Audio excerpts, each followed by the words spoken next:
የኤአይ ዘፈን በመስራት የዩቲዩብ ተከፋይ እንደሚሆኑ ያውቃሉ? ሰላም ወዳጄ፣ የዛሬ ቪዲዮ ይህን በሚመስል የኤአይ ዘፈን በመስራትና የውጭ አገር የኤአይ ዘፈኖች በመስራት ደህና የሆነ ብር ወደ ካዝናችን ማስገባት እንደምንችል እናያለን። በክሮም ላይ ሱኖ ኤአይ ብለን ሰርች እናደርጋለን። ለሙከራ ያክል ስለ የንፈልገው ዘፈን እንነግረዋለን። ከዛ ክሬት ካልነው በኋላ ሳይን አፕ በማለት በጉግል ኢሜላችሁ እንገባለን። ቅድም የጻፍነው የዘፈኑ አርዕስት እዚህ ጋር ይተብከናል። ከዛ ደግመን ክሬት በማለት በሰከንዶች ይፈጥርልናል። ለአጠቃቀሙ በጣም ቀላል ነው።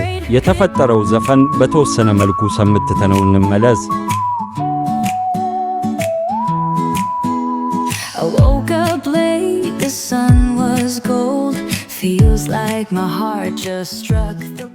እውነት ለመናገር ምርጥዬ ነው።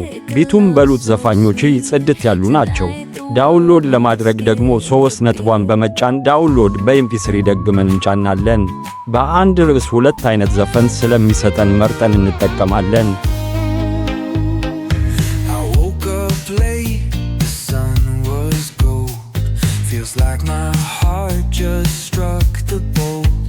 ላይሪክሱ ያሳየናልም ኮፒ አድርገንም ወደ ፒቻችን ሴቭ ማድረግ እንችላለን።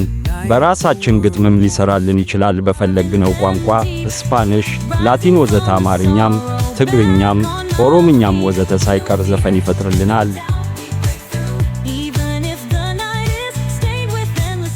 በራሱ የተፈጠሩና የተቀመጡ ዘፈኖችን በሆምፓጅ በጣም ብዙ ልታገኙ ትችላላችሁ። ለምሳሌ 3 ሚሊዮን ሰዎች ያዩትን ነው ከሱ የተሻለ 10 እጥፍ መስራት እንችላለን።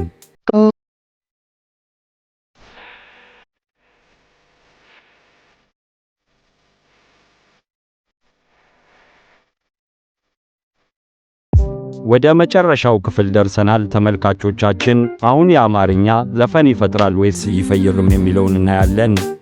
የምንፈልገው ርዕስ ጽፈን ክሬት ካልነው በኋላ ይህን ይመስላሉ ሁለቱንም ዘፈኖች። እንግዲህ ወዳጆቼ ቪዲዮው ይህን ይመስል ነበረ። ሐሳብ ካላችሁ አዋሩን መልስላችኋለሁ። አልጎሪዝሙን ለማሸነፍ ቪዲዮም ላይክ፣ ሼር ግድርጉትናም ተጨማሪ ቪዲዮ ለማየትና ለመጠቀም ሳብስክራይብ አድርጉኝ። ቸር ቆዩ እስከምንገናኝ።